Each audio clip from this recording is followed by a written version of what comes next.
The New York Times slams everyone on the right as a gateway to the alt-right. Pinterest allegedly cracks down on pro-lifers. And Trump's tariffs may be turning up roses. I'm Ben Shapiro. This is The Ben Shapiro Show.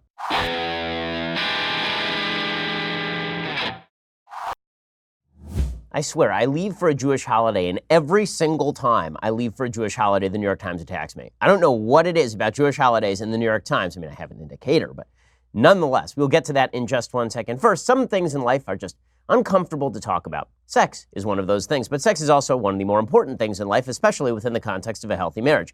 Studies show that 70% of dudes who experience erectile dysfunction don't actually get treated for it for just that reason. It's pretty awkward to discuss. But sometimes things just don't work the way they are supposed to. That's not something to be ashamed about, just like other health problems aren't anything to be ashamed about. That's where our friends at Roman come in. Thankfully, Roman created an easy way to get checked out by a doctor and get treated for ED online. With Roman, you can get medical care for ED, if appropriate, from the comfort and privacy of your own home. You can handle everything online in a convenient, discreet manner. Getting started is simple. Just go to getroman.com/Ben and complete an online visit. If the doctor decides that treatment would be appropriate, they can then prescribe genuine medication that can be delivered in discreet packaging direct to your door with free 2-day shipping. Dudes, go talk to the doctor. ED can be tough to tackle, but it's really important to get it checked out. Just like any other health problem, just go get it checked out right now. Go to getroman.com/Ben, get a free online visit and free 2-day shipping. That is getroman.com/Ben for a free visit to get started. That's getroman.com/Ben. Okay, so as I say, I leave for a Jewish holiday, and every time I do, all hell breaks loose. I remember a couple of years ago, there's a Jewish holiday,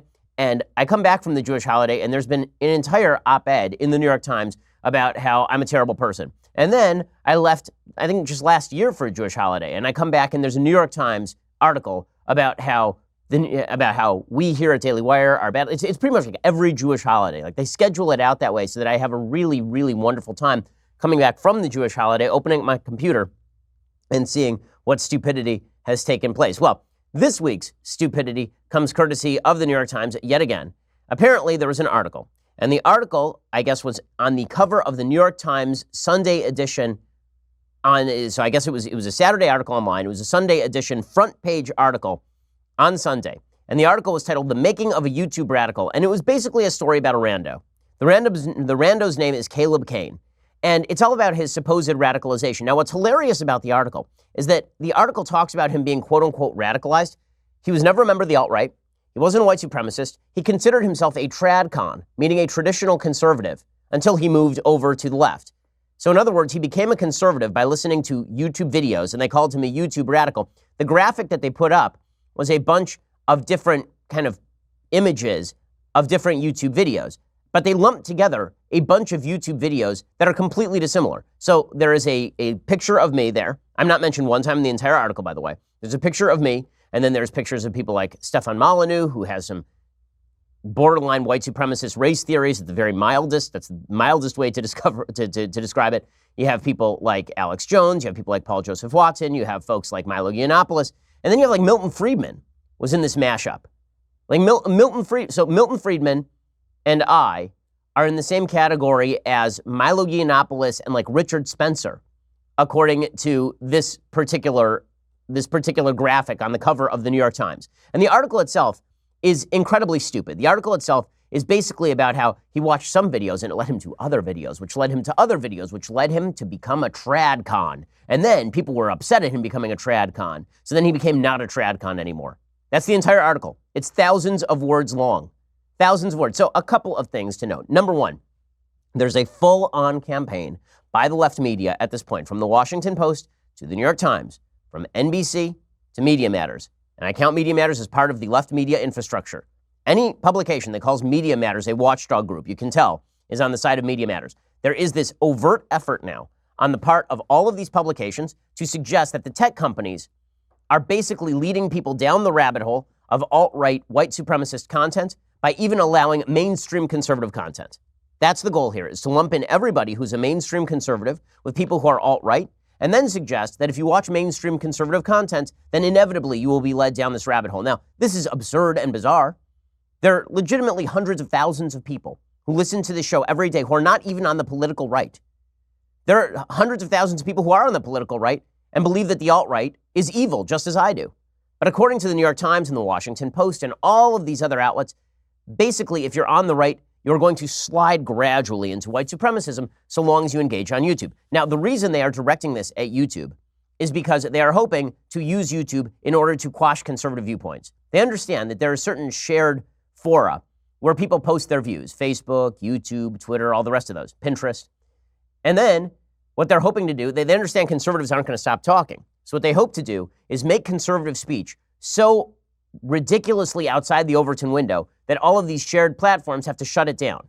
And they're hoping to do this in advance of the 2020 election. The timing is not a mistake here. It is not a coincidence here. Ever since the left decided that Hillary Clinton had illegitimately lost the 2016 election and that she really won, ever since that, they've been looking for a scapegoat. And the scapegoat that is the most convenient for them are the tech companies. And by attacking the tech companies, what the left hopes to do is cause the tech companies to curb the content they allow on their platforms in advance of 2020. So the argument they are making is that the tech platforms didn't do enough to shut down the nefarious Ruskies, and therefore they have to shut down everybody on the right in advance of 2020, or at least curb their reach, or at least elevate quote-unquote authoritative voices. So here's what this New York Times idiotic piece says. They say, Caleb Cain pulled a Glock pistol from his waistband, took out the magazine, and casually tossed both onto the kitchen counter. I bought it the day after I got death threats, he said. The threats, Mr. Cain explained, came from right-wing trolls in response to a video he had posted on YouTube a few days earlier. In the video, he told the story of how, as a liberal college dropout, struggling to find his place in the world, he had gotten sucked into a vortex of far-right politics on YouTube. I fell down the alt-right rabbit hole, he said in the video. So a couple of things right off the bat. Number one, he was so crazily right-wing, he didn't even own a gun until he became a leftist again and then talked about it on YouTube. Mr. Cain, 26, recently swore off the alt-right nearly 5 years after discovering it and has become a vocal critic of the movement. Well, welcome, sir. Welcome. Enjoy the party. You're a little late, pal. He is scarred by his experience of being radicalized by what he calls a decentralized cult of far-right YouTube personalities who convinced him that Western civilization was under threat from Muslim immigrants and cultural Marxists, that innate IQ differences explained racial disparities, and that feminism was a dangerous ideology. Now, I love how he lumps all of those things together. So if you say that third-wave feminism is a dangerous ideology, which it is, apparently that is in the same box as believing that innate IQ differences are entirely to blame for racial disparities. Apparently they're all the same. So you see even here what the New York Times is doing. They're taking mainstream conservative ideas, like third-wave feminism is a bad idea and dangerous for a civilization, and they're lumping that together with the racist idea that all disparities are attributable to innate biological difference between people in different racial groups. And they're just lumping those two together like that's not a problem.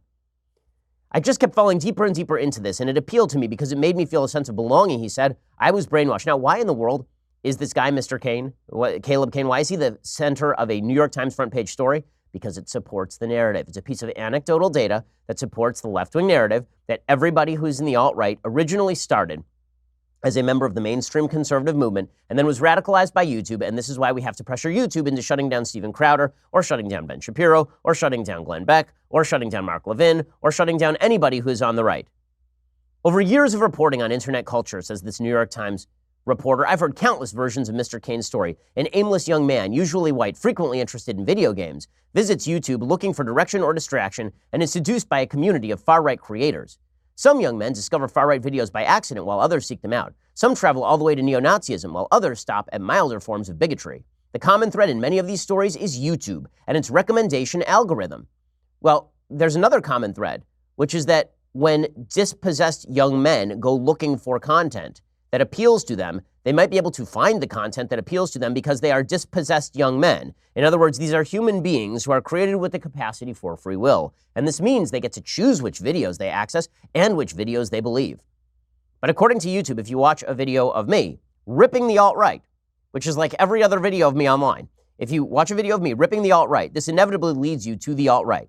This is how you end up at the idiotic media coverage of a couple weeks ago, where the media tried to blame me for an attack on a synagogue, which is the most asinine contention I could possibly imagine. But the New York Times continues. The radicalization of young men is driven by a complex stew of emotional, economic, and political elements many have nothing to do with social media. But, and it's the but that matters here, critics and independent researchers say YouTube has inadvertently created a dangerous on-ramp to extremism by combining two things: a business model that rewards provocative videos with exposure and advertising dollars, and an algorithm that guides users down personalized paths meant to keep them glued to their screens. It's YouTube's fault. It's YouTube's fault. Tristan Harris, former design ethicist at Google. By the way, if you are a design ethicist, This should answer the question as to whether these big tech companies are designing the algorithms with certain values in mind. They've been saying all along, no, they're just following the traffic. They actually had a position called a design ethicist at Google. Tristan Harris says, if I'm YouTube and I want you to watch more, I'm always going to steer you toward Crazy Town. Weird that no one on the left has ever suggested that YouTube should maybe disassociate from, say, the Young Turks on the left. No one has ever suggested that YouTube disassociate from far left views. Weird.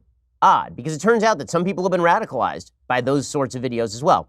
In recent years, social media platforms have grappled with the growth of extremism on their services, says the New York Times. Many platforms have barred a handful of far-right influencers and conspiracy theorists, including Alex Jones of InfoWars, and tech companies have taken steps to limit the spread of political misinformation.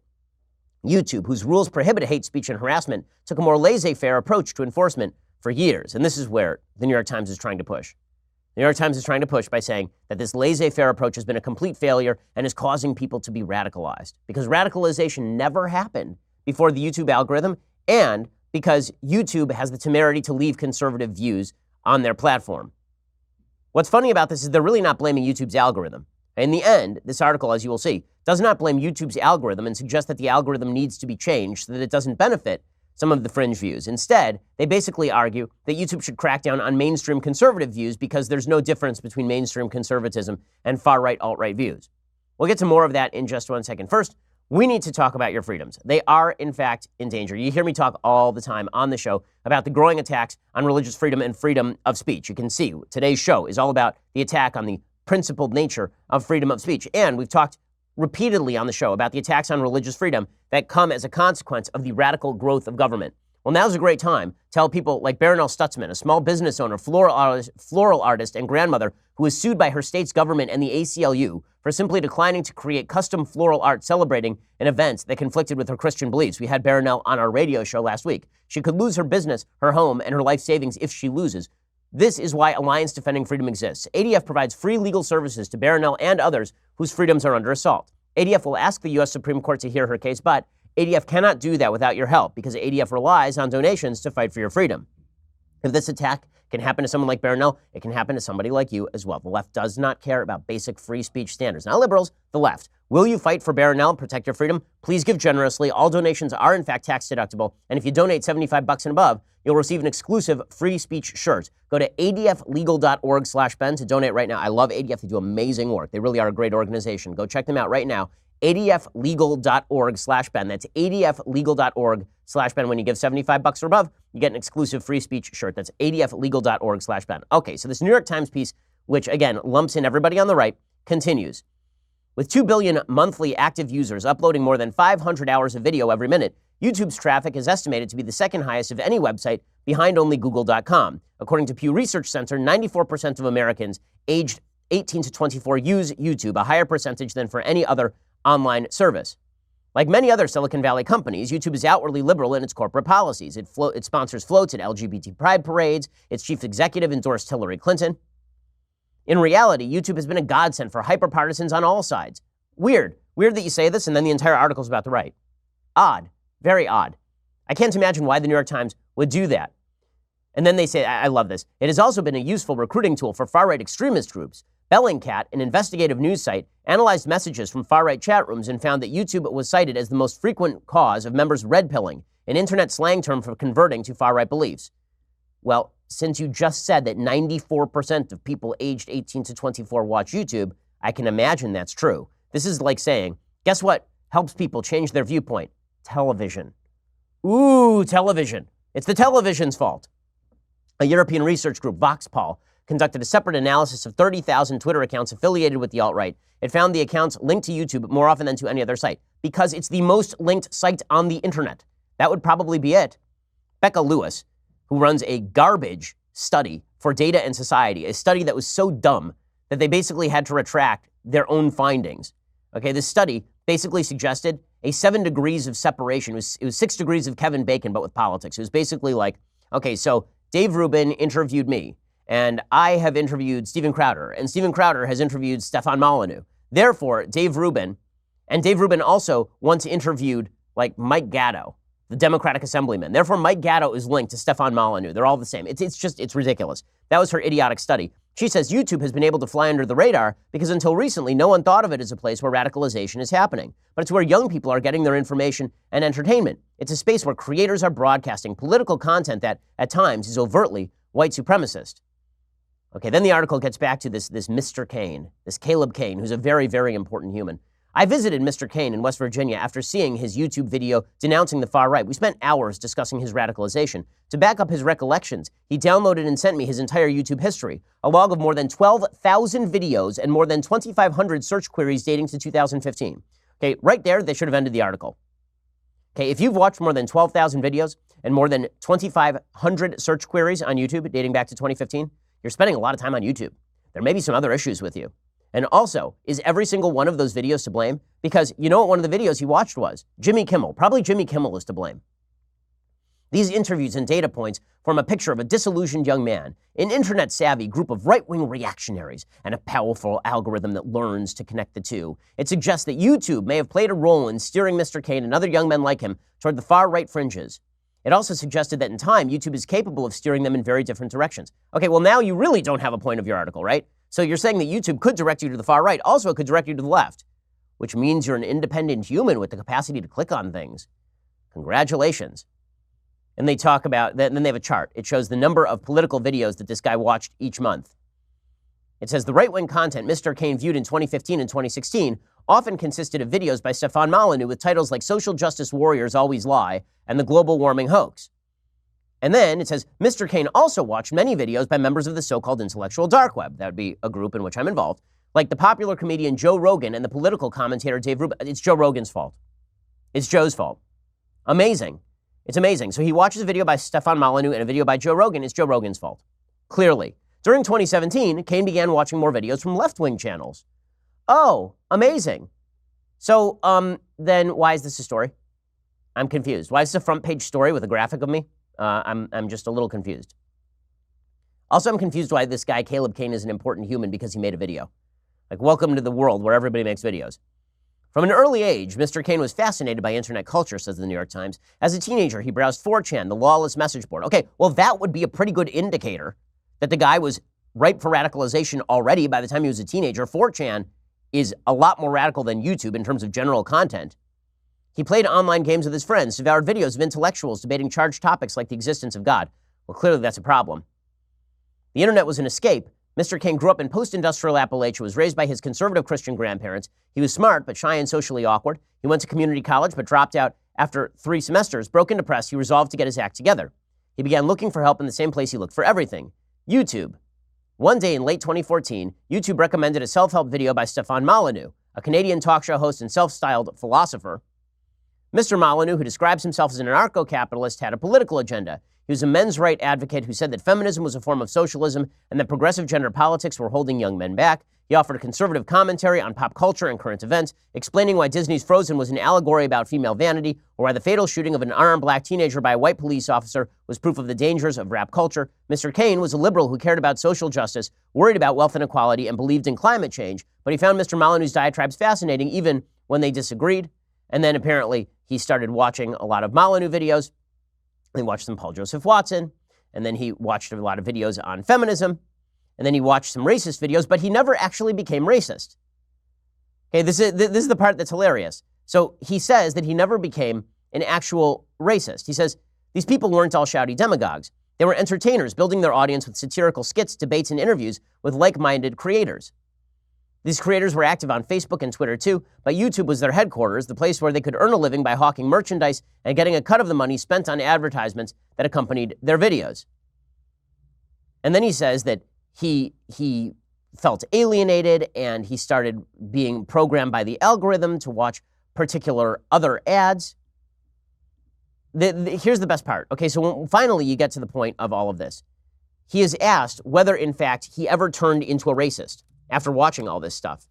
Quote, Mr. Kane never bought into the right's most extreme views, the far right's most extreme views, like Holocaust denial or the need for a white ethno-state.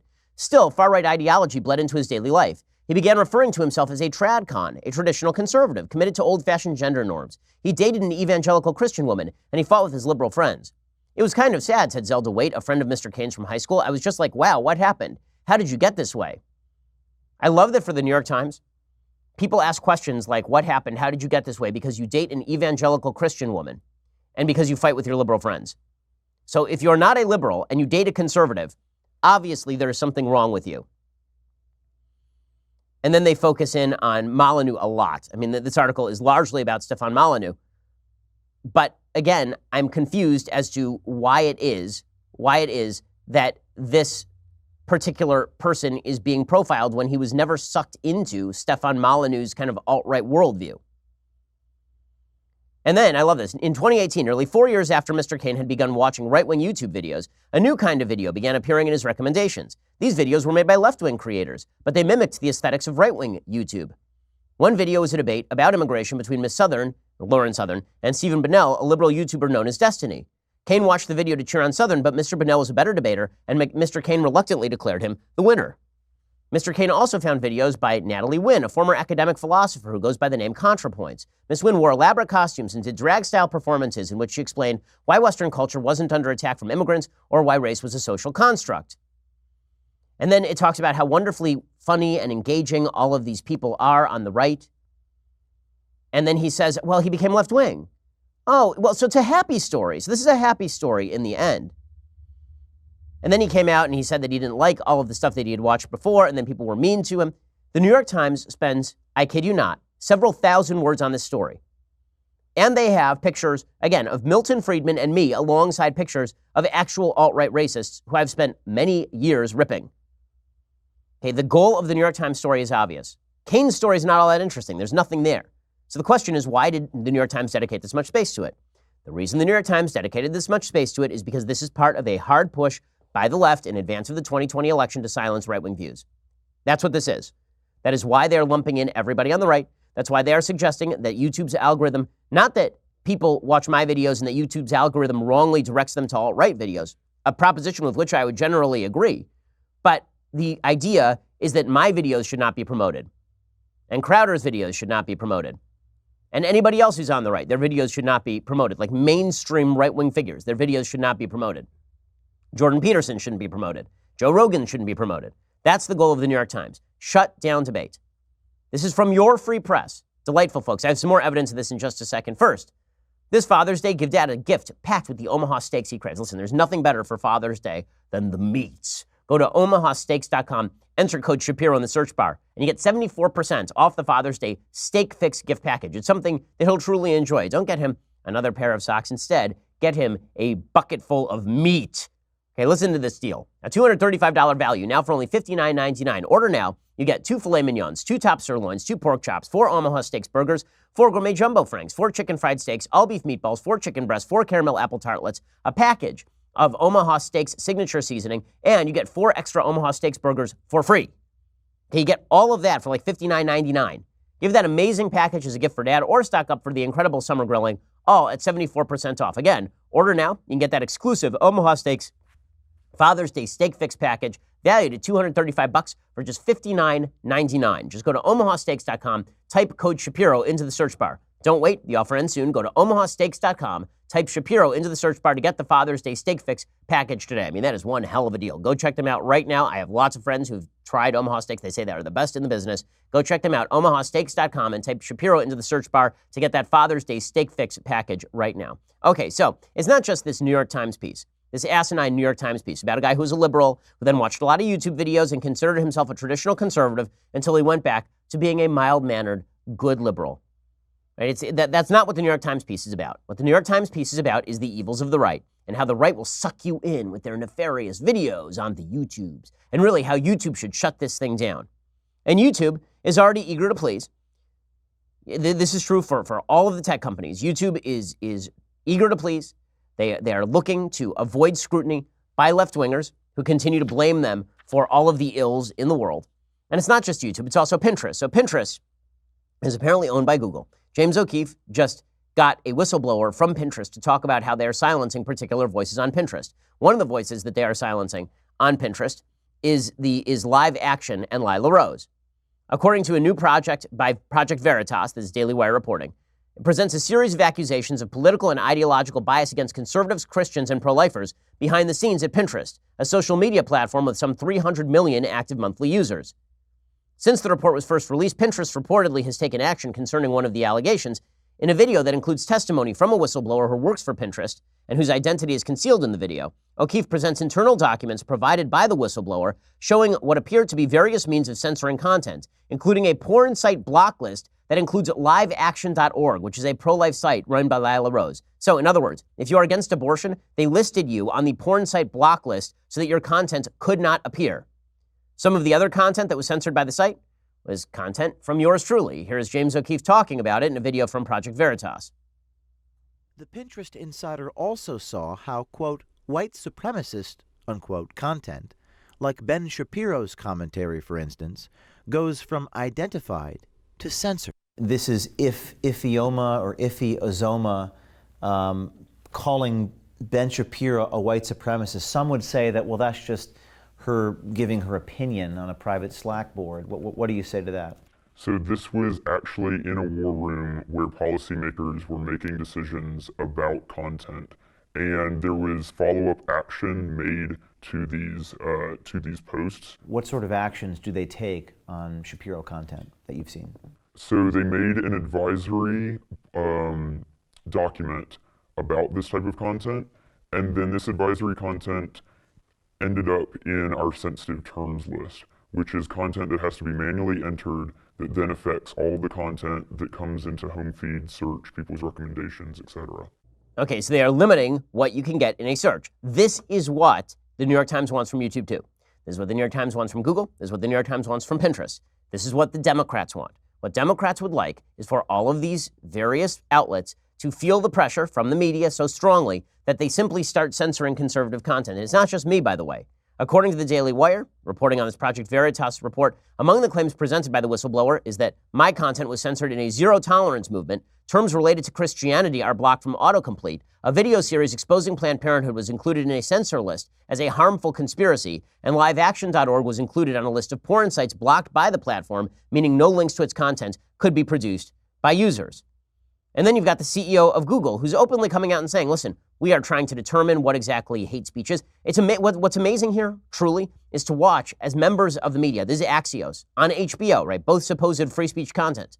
HBO used to be the place that was totally free speech. HBO was not cable, so you could curse.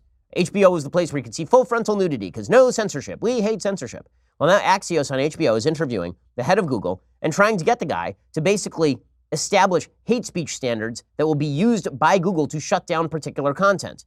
There is no good definition of hate speech. That definition simply does not exist. And the danger in trying to define hate speech in any real way is that folks on the left are likely to label anything from the right hate speech, as that New York Times piece exposed you to, showed you. Here is the CEO of Google, though, trying to suggest that he's going to somehow implement a standard for hate speech that does not exist under American law, nor should it exist under American law.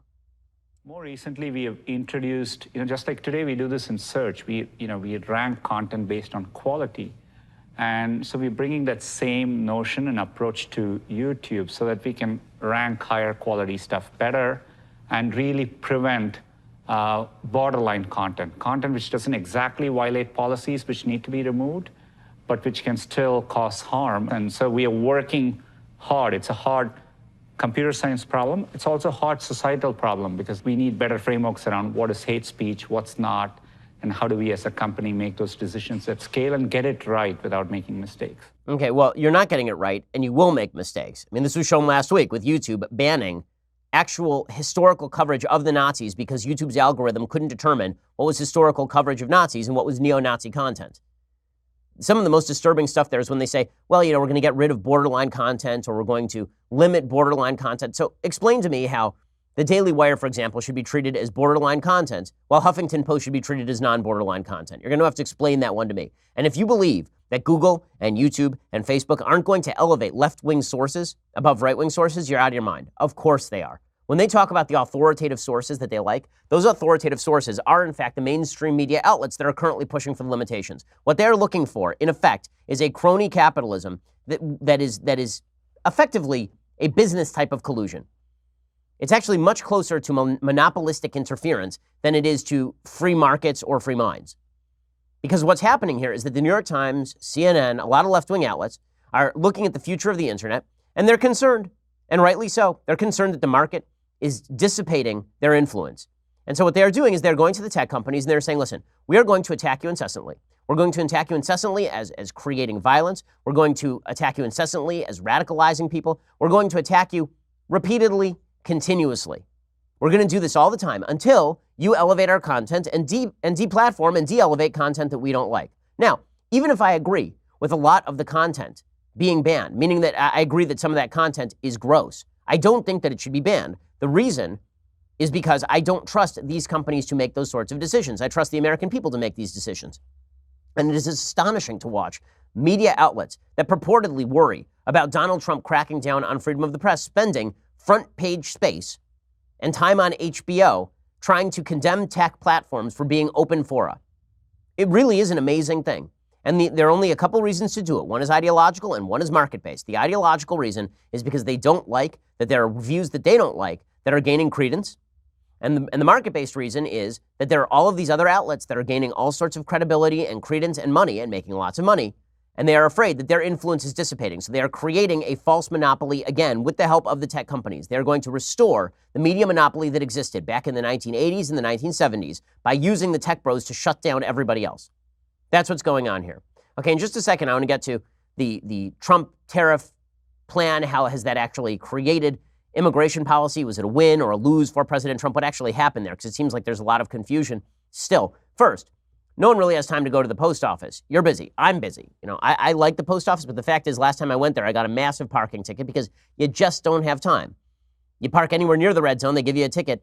And meanwhile, you're inside lugging all your mail and your packages and you're spending an hour there. It's a hassle. That's why you need Stamps.com. It's one of the most popular time-saving tools for small businesses. Stamps.com eliminates trips to the post office and saves you money with discounts you can't even get at the post office. Stamps.com brings all the amazing services of the U.S. Post Office direct to your computer. Whether you're a small office sending invoices, an online seller shipping out products, even a warehouse sending thousands of packages a day, Stamps.com can handle it all with ease. Simply use your computer to print official U.S. postage 24/7 for any letter, any package, any class of mail, anywhere you want to send it. Once that mail is ready, just hand it to your mail carrier or drop it in a mailbox. It is that simple. With Stamps.com, you get 5 cents off every first-class stamp and up to 40% off priority mail. Not to mention, it's a fraction of the cost of those expensive postage meters. Stamps.com is a no-brainer. It saves you time and it saves you money. It's no wonder over 700,000 small businesses already use Stamps.com. Right now, my listeners get a special offer. It includes a 4-week trial plus free postage and digital scale with no long-term commitment. Just go to Stamps.com, click on the microphone at the top of the homepage, type in promo code Shapiro. That is Stamps.com, enter Shapiro. There's a reason we use it here at the Daily Wire offices. It saves me time, it saves me money in my own life. It saves our company time and money as well. Now it can save you time and money. Stamps.com, click that mic at the top of the homepage, type in Shapiro. Okay, so we're going to get to President Trump and his tariffs and Mexico trying to crack down on immigration in just 1 second. First, you're going to have to go over to dailywire.com and subscribe. For $9.99 a month, you can subscribe. Now, as I've been discussing for weeks, this is not just an appeal because we have great content that you can only get if you're a subscriber. The additional 2 hours of my show, the Andrew Klavan show and the Matt Walsh show, and if you want it, the Michael Knowles show. Not only do you get all of those things, and not only if you subscribe annually do you get the Leftist Tears Hot or Cold Tumbler, which is indeed magnificent. Not only do you get all of those wondrous things, you actually get to support the principle of free speech in America. Now listen, YouTube's a private company. They can do what they want. Google is a private company. They can do what they want. But what they are moving toward is the censorship and curbing of your ability to access the programs that you love. And the best way for you to support us and ensure that our message is still going to reach people is to subscribe to help support our show. The fact is, the left is hell-bent on destroying the market for any conservative show. Not only by depriving us of access on their platforms, as you see from this Pinterest story, not only by doing that sort of stuff, but also by going after our advertisers. We have wonderful advertisers on the program. What the left does is targets those advertisers and then tries to drive them off the program, trying to drive down our ability to make a profit and to pay our workers so that we can't produce our show anymore. They've tried to do this with Laura Ingraham and Tucker Carlson and Sean Hannity. They do it all the time. The best way to avoid that, please go subscribe over at dailywire.com. Become part of the team. And it really is being part of the team. You are helping out the team. If you want conservative messages to be promulgated, if you want young people to hear those messages, you should go and subscribe right now. If you want to be able to get that content, you should subscribe right now. Go check us out. We are the largest, fastest growing conservative podcast and radio show in the nation.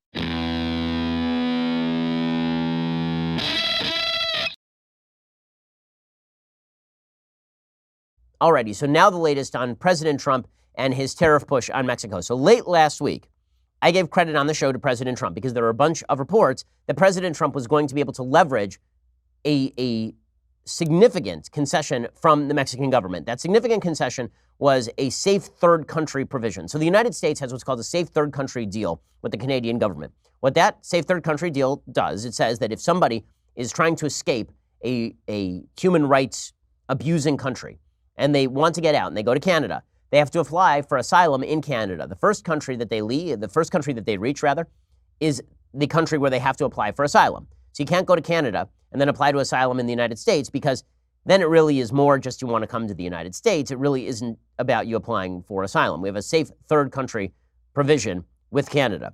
Well, we'd like one of those with Mexico. And there was talk late last week, like Thursday night, that the Mexican government was going to give us one. That finally we were going to get a deal with Mexico where if people entered Mexico from Guatemala or El Salvador, that people would first have to apply for asylum in Mexico before they could apply to enter the United States. And President Trump's tariffs were given credit for that. And President Trump came online on Friday and he said that the tariffs would not go into effect because he'd made some sort of deal with Mexico. So we have a bunch of conflicting reports on this. What exactly the Mexican government gave up? Did they give up anything? Did they make concessions 6 months ago? And then basically Trump's people sold that to him as new concessions to avoid the tariffs?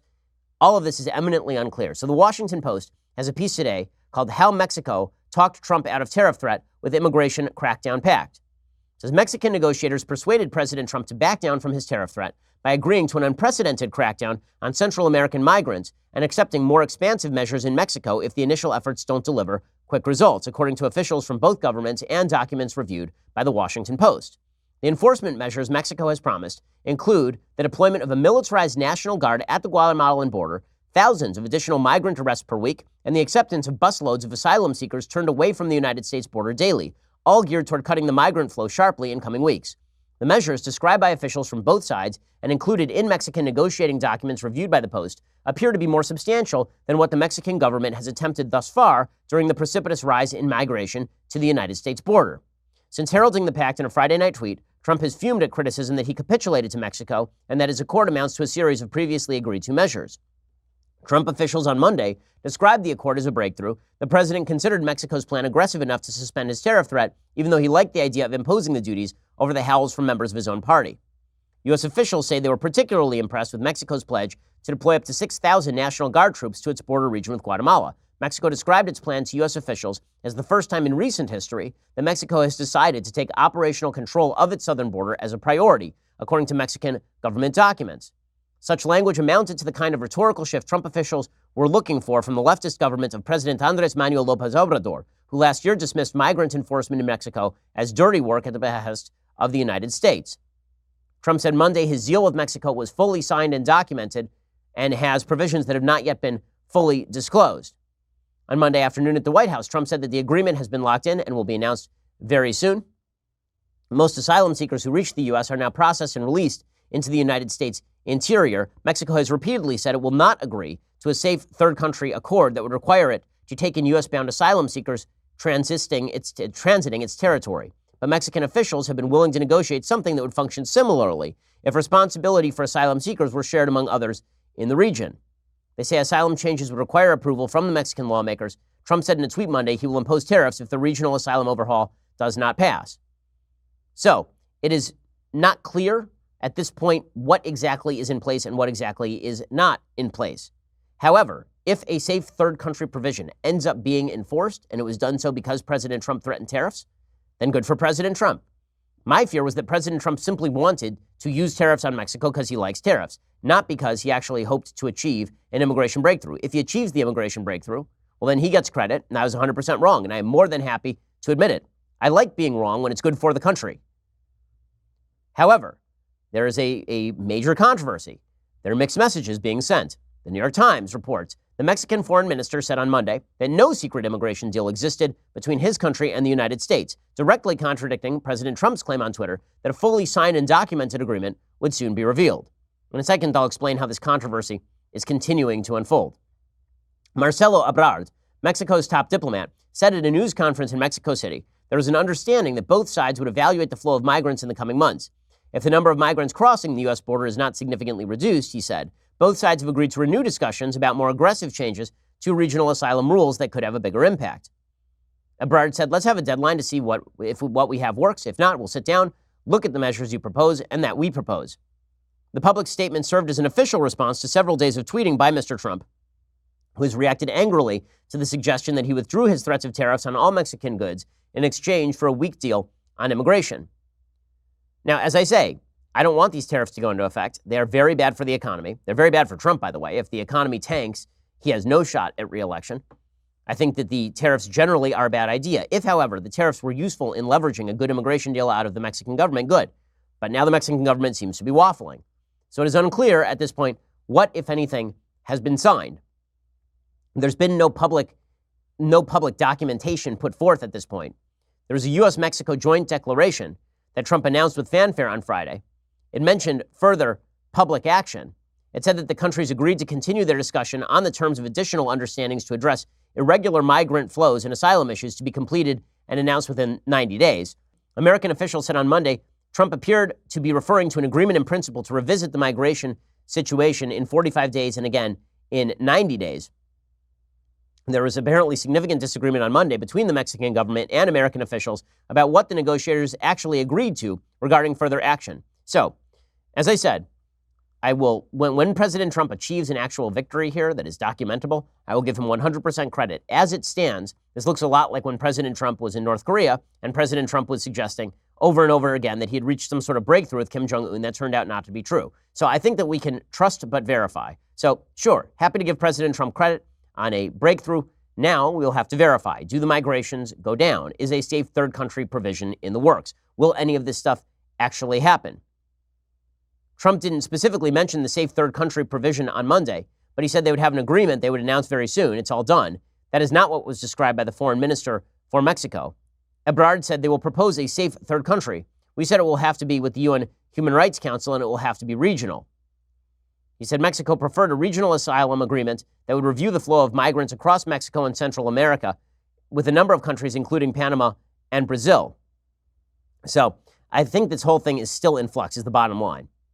Now, the good news is that President Trump can snap back those tariffs pretty much any time he wants. So there's a pretty strong incentive for the Mexican government not exactly to screw around with President Trump. But maybe if they apply a delay tactic, maybe if they delay this thing all the way until next year, they hope that a Democrat will be elected, at which point open immigration begins again. I will say that President Trump's strategic use of tariffs with regard to China has not been exactly the serious problem that I think everyone thought that it was going to be. Now, it has been a serious problem in terms of the economy. The economy is more brittle, growth is slowing, all of that is true. But the amount of Chinese leverage that they are willing to apply at this point does not appear to be all that high. Right? China does have more to lose than the United States, and as I've said before, there is a case to be made that the Chinese government ought to be pressured in a way the Mexican government is not pressured. Now, the Mexican government should be pressured to stop the migrant flow, but the Mexican government is not an open adversary of the United States. China really is.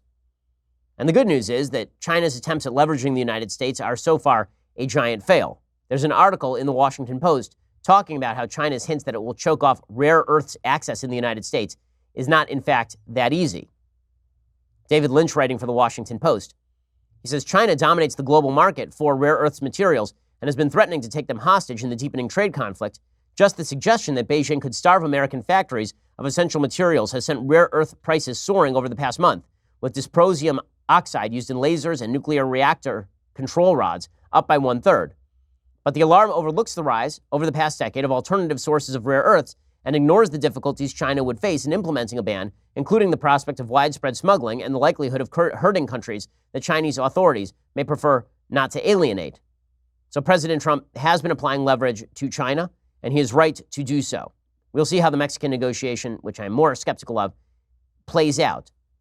Again, I'm hoping that the president's strategy there pays off and that we see some real gains here. I will say that the media obviously are jumping to the conclusion that Trump has gotten nothing in exchange for backing down from his tariff threats. You have Anderson Cooper, the very objective journalist on CNN, not waiting to see, but instead jumping in and saying that this was all about nothing.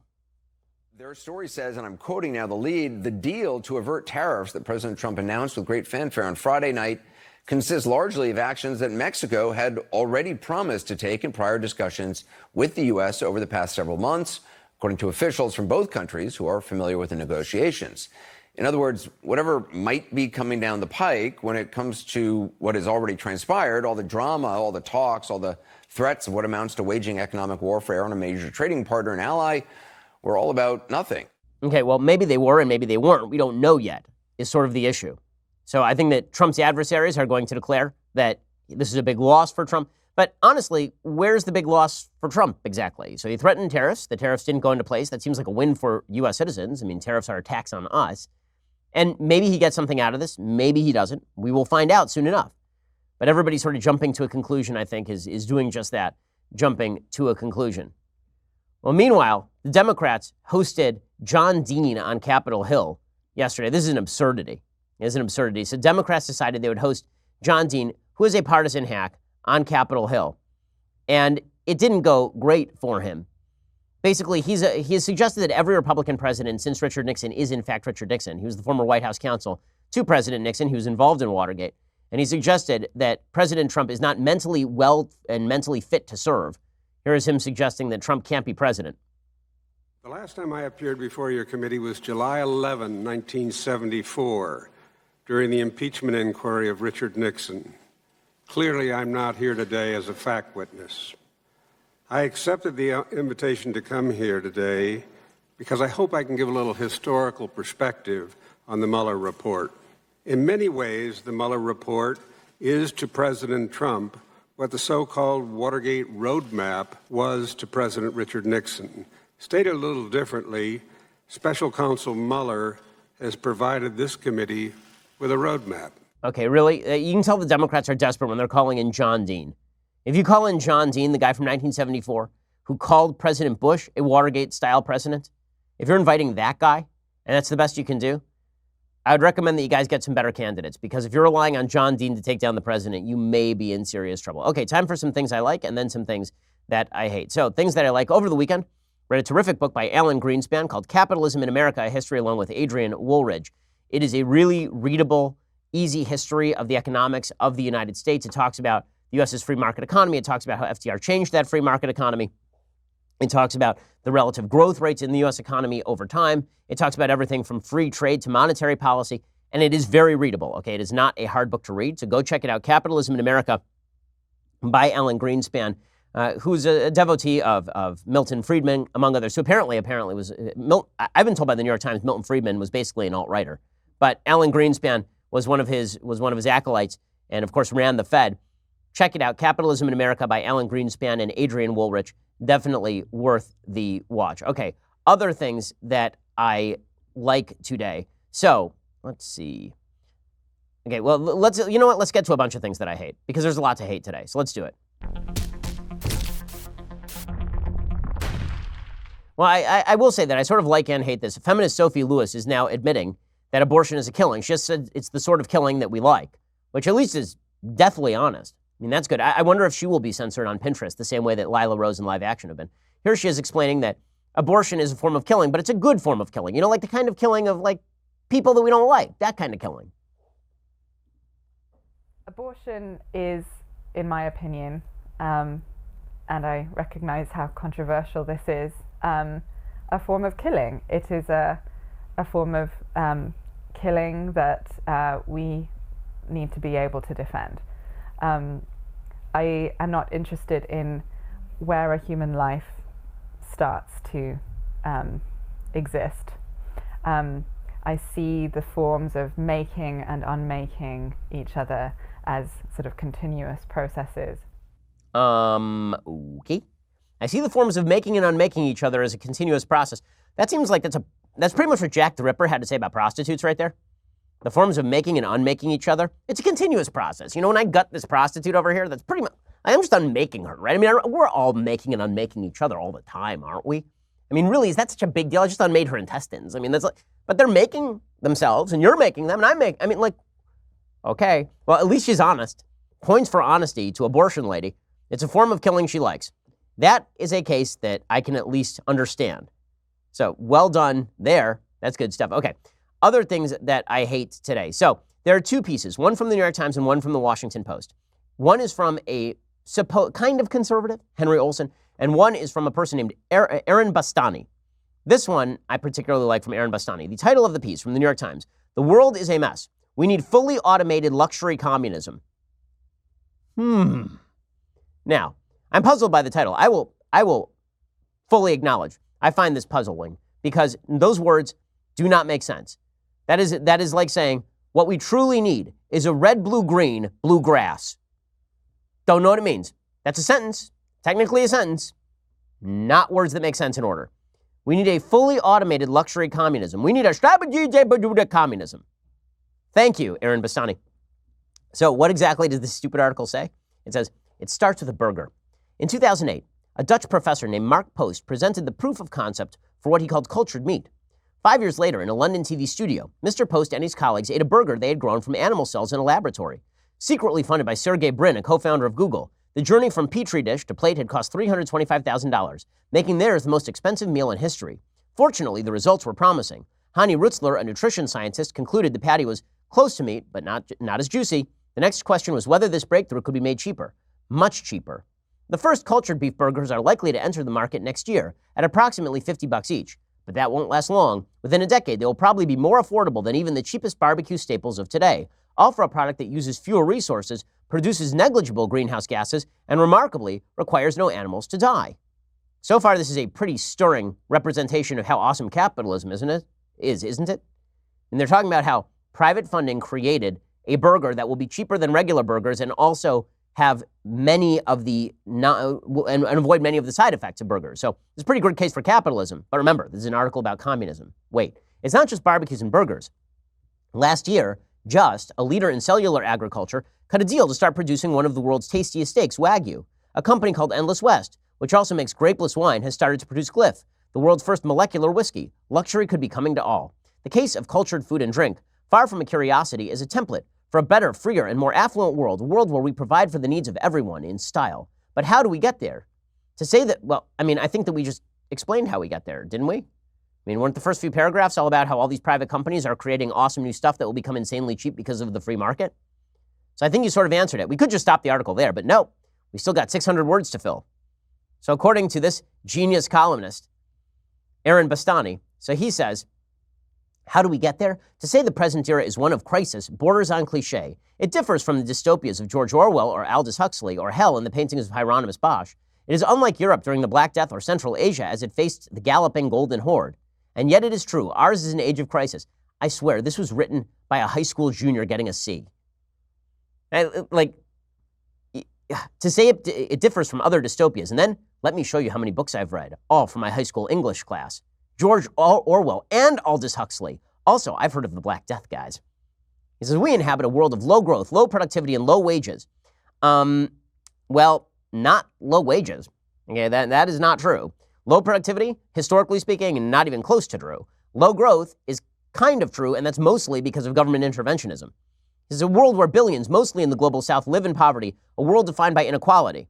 Actually, the world is defined by a massive reduction in the amount of inequality between the poorest and everybody else, considering that 80% of the global extreme poor have been lifted out of global extreme poverty since 1980 by capitalism. But remember, this is an article about communism.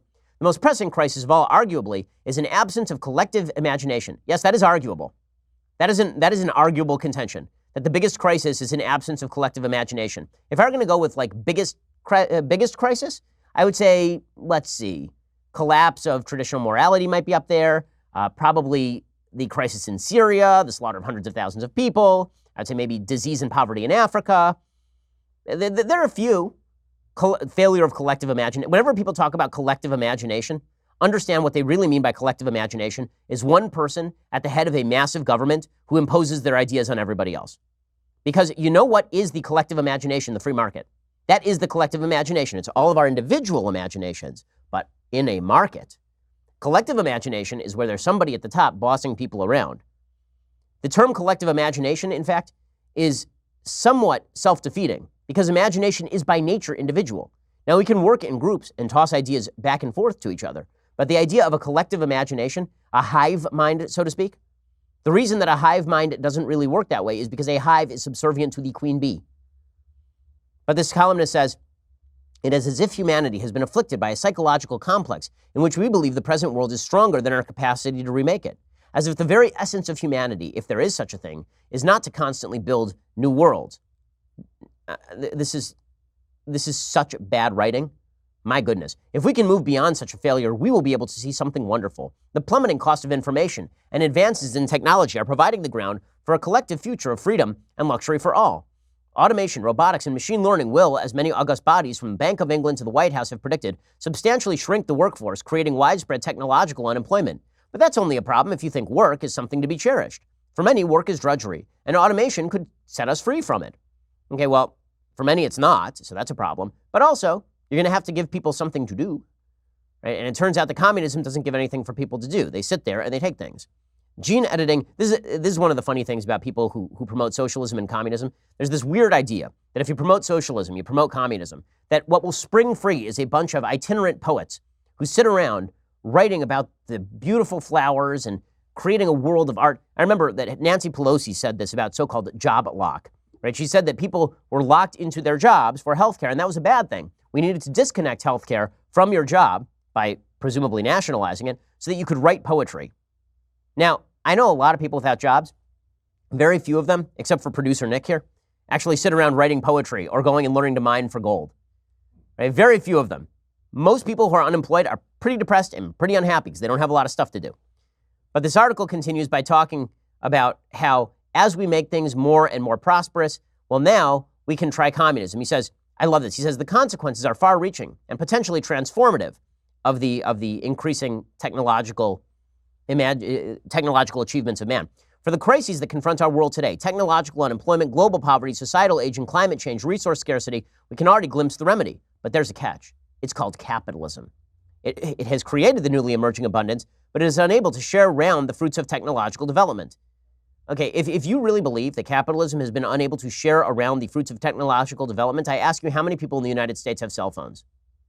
I ask you how many people in the United States have microwaves and cars? Everybody takes this stuff for granted because of capitalism. Communism creates nothing. Communism redistributes what is there until it kills off the goose that creates the golden eggs. He says, a system where things are produced only for profit, capitalism seeks to ration resources to ensure returns. No, that's not how capitalism works. Okay, capitalism works through competition. Free markets work through competition. Just like today's, companies of the futures will form monopolies and seek rents. The results will be imposed scarcity when there's not enough food, healthcare, or energy to go around. Okay, this has not been the history of capitalism. The only enforced monopolies are ones that are enforced by the government. Government monopolies are monopolies too, and result in far more scarcity than free market economics. But according to this columnist, we have to go beyond capitalism. Many will find this suggestion unwholesome. To them, the claim that capitalism will or should end is like saying a triangle doesn't have three sides, or that the law of gravity no longer applies while an apple falls from a tree. But for a better world, it is an imperative. We can see the contours of something new, a society as distinct from our own as that of 20th century from feudalism, or urban civilization from the life of the hunter-gatherer. It builds on technologies whose development has been accelerating for decades. To grasp it will require a new politics, fully automated luxury communism. What the hell does that even mean? So we've gone through the entire article. I still don't understand what fully automated luxury communism means. It doesn't mean anything. All it means is that capitalism is awesome, but you like communism, so you're going to say communism over and over. Well done, New York Times. My goodness, if your case for communism is basically that technology is going to solve all of our problems, you just made the unwitting case for capitalism. Thank you very much. Now, on the right, you're seeing some folks who are making an unwitting case against capitalism, or a witting case. One of those people is Henry Olsen. So Henry Olsen is a really interesting commentator. He comes from sort of the Tucker Carlson conservative school of thought that suggests that free markets are the problem. He had a piece in the Washington Post called "Conservative Elites Love to Defend Market Orthodoxy. Don't Fall for It." Well, I love that everybody who disagrees with Henry Olsen is now an elite. You know, I believe that just in terms of probably income and education, it's fair to say I'm an elite. In terms of my opinion on politics, I am not an elitist. I've always made this distinction. I've never understood this sort of connection between quote-unquote elites and elitists. Right? Ronald Reagan was an elite. He was not an elitist. Donald Trump is an elite. He is not an elitist. An elitist is somebody who believes they should run the world for everybody else. That is the opposite of free market libertarianism, which suggests that you should make your own choices without the government cramming down choices and subsidies upon you. Anyway, Henry Olsen says, there's been a debate brewing within the world of conservatism ever since Donald Trump won the GOP nomination. Some on the right bitterly oppose his divergence from Republican economic orthodoxy. and are fighting to defend the role of economic markets in society against what they perceive as attacks from other conservatives. These elites may be right to be afraid, but that's because at heart they are more libertarian than they are conservative. Well, I think you and I are defining conservative differently then, because it turns out that conservative is about conserving the liberties guaranteed by the Constitution of the United States. Many of those liberties are tied into the free market.